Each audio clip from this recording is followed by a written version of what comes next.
안녕하세요, 여러분. 다시 찾아주셔서 감사합니다. 오늘은 우리의 건강을 지키고 삶의 질을 높이는 방법에 대해 이야기해 보려고 해요.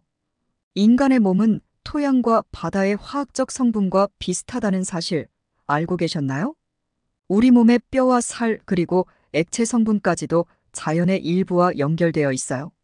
그래서 우리는 자연에서 얻은 영양분을 통해 건강을 유지할 수 있습니다. 하지만 그저 흙을 먹을 수는 없잖아요. 그래서 식물이 중요한 역할을 합니다. 식물은 땅 속에서 인간에게 필요한 영양 성분만을 골라 우리에게 전달해 주죠. 여기서 흥미로운 점은 음식이 우리 몸에서 어떻게 작용하는지예요. 예를 들어 음식을 천천히 먹는 것이 얼마나 중요한지 알고 계셨나요? 천천히 먹으면 위에 센서가 작동되어 포만감을 느끼게 되고 과식을 막을 수 있습니다. 반대로 빨리 먹으면 포만감을 느끼기 전에 과식하게 되고 이는 체중 증가로 이어집니다. 천천히 먹는 습관을 들이면 자연스럽게 적당량을 먹게 되고 이는 건강한 체중을 유지하는 데 도움을 줍니다. 또한 현미는 영양가가 높지만 잘못 먹으면 소화가 잘 되지 않아 문제가 될 수 있어요. 현미를 천천히 씹어 먹으면 소화가 잘 되고 영양분도 효과적으로 흡수됩니다. 많은 사람들이 현미와 백미 중 어떤 것이 더 건강에 좋은지 궁금해 하는데요. 과학적으로 현미는 백미보다 훨씬 영양가가 높습니다. 그러나 현미는 영양가가 높지만 잘못 먹으면 건강에 해로울 수 있습니다. 불용성 식이섬유가 많아 소화가 어렵고 충분히 씹지 않으면 소화불량과 복부팽만, 가스를 유발할 수 있습니다.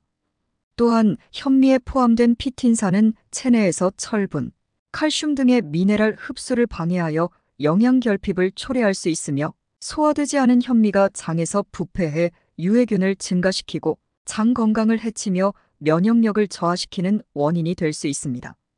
따라서 현미를 먹을 때는 충분히 씹고 발화 현미를 섭취하며 물에 충분히 불린 후 조리하는 것이 중요합니다. 식사 순서도 중요한데 채소를 먼저 먹으면 포만감을 느끼게 되어 탄수화물 섭취량을 줄일 수 있습니다. 특히 다이어트를 할 때는 탄수화물, 단백질, 지방 섭취량을 적절히 조절하는 것이 중요합니다. 만약 변비가 있다면 수용성 식이섬유가 많은 음식을 섭취하고 물을 충분히 마셔야 합니다.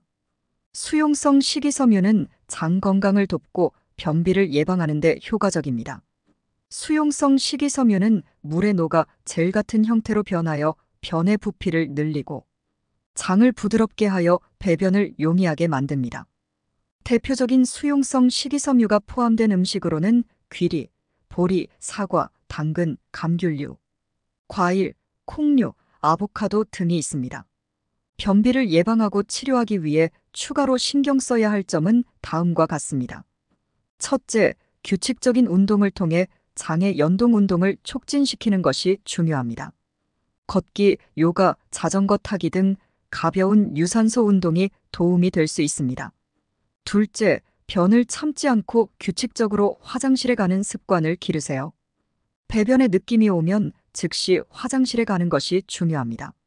셋째, 고섬유질 음식 섭취를 늘리면서도 갑작스럽게 식이섬유를 과도하게 섭취하지 않도록 주의해야 합니다. 식이섬유 섭취를 점진적으로 늘려야 장이 적응할 수 있습니다. 또한 충분한 수분 섭취는 변을 부드럽게 하고 장을 촉촉하게 유지하는 데 필수적입니다. 하루에 최소 8잔 이상의 물을 마시는 것이 권장됩니다. 마지막으로 프로바이오틱스가 풍부한 발효식품 등을 섭취하여 장내 유익균을 늘리면 변비 해소에 도움이 됩니다. 식품으로는 요구르트, 김치, 된장 등을 자주 섭취하는 것을 권장합니다. 변비는 생활 습관과 식습관을 개선하여 충분히 예방하고 치료할 수 있습니다. 단식이나 금식은 근육 손실을 초래할 수 있어 권장되지 않아요. 대신 탄수화물 섭취를 줄이고 운동량을 늘리는 것이 더 효과적입니다. 특히 중년 여성들이 간식을 자주 먹는 습관을 고치면 다이어트에 도움이 됩니다. 많은 사람들이 물만 먹어도 살이 찐다고 느끼지만 이는 대개 잘못된 식습관 때문입니다. 중년 여성들은 주로 간식으로 빵이나 떡을 많이 먹고 이를 인식하지 못하는 경우가 많아요. 이처럼 앉아있는 시간이 많아지면 에너지 소모가 줄어들고 체중 증가로 이어집니다. 한국은 대장암 발생률이 높은 나라 중 하나입니다. 이는 식습관과 깊은 관련이 있어요. 소고기를 구워 먹을 때 발생하는 벤조피렌 같은 발암물질이 문제가 됩니다. 커피에도 발암물질이 포함될 수 있어 섭취량에 주의해야 합니다. 암을 예방하기 위해서는 면역력을 유지하는 것이 중요합니다. 면역력은 먹거리, 생활습관, 환경에 영향을 받습니다. 장 건강은 면역력과 직결됩니다. 장에는 면역세포의 70에서 80%가 존재하거든요. 유익균이 많은 상태에서 음식을 먹으면 발효가 잘 되고 유해균이 많으면 부패에 독이 됩니다. 유익균을 늘리기 위해 물을 적절히 섭취하고 온도와 먹이를 제공해야 합니다. 걷기 운동은 해독과 면역력 향상에 효과적입니다. 발효 음식, 특히 청국장과 된장은 유익균을 늘리는 데 도움이 됩니다.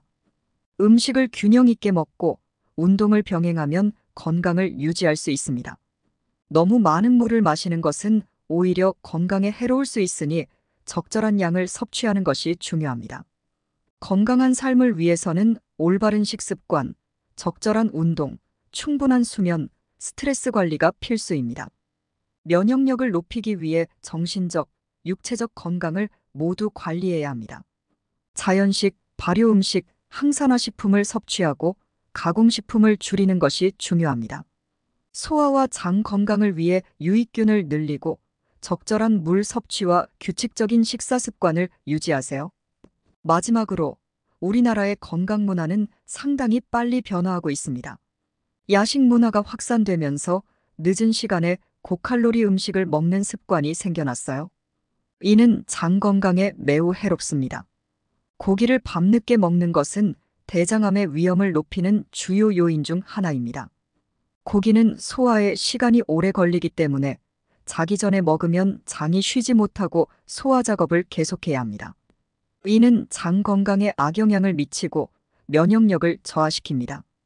따라서 고기를 먹더라도 저녁 일찍 먹고 소화가 된 후 잠자리에 드는 것이 좋습니다. 고기를 완전히 끊을 필요는 없지만 섭취 시간을 조절하는 것이 중요합니다. 건강한 야식 문화로 변화시키는 것도 필요합니다. 예를 들어 고기 대신 가벼운 샐러드나 과일을 섭취하는 것이 좋습니다. 그리고 많은 분들이 건강에 좋은 습관을 들이기 위해서는 일정한 기간이 필요하다는 것을 기억하세요.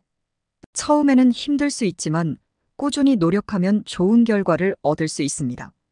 특히 천천히 씹는 습관을 들이기 위해 샐러드를 먼저 먹는 것도 좋은 방법입니다.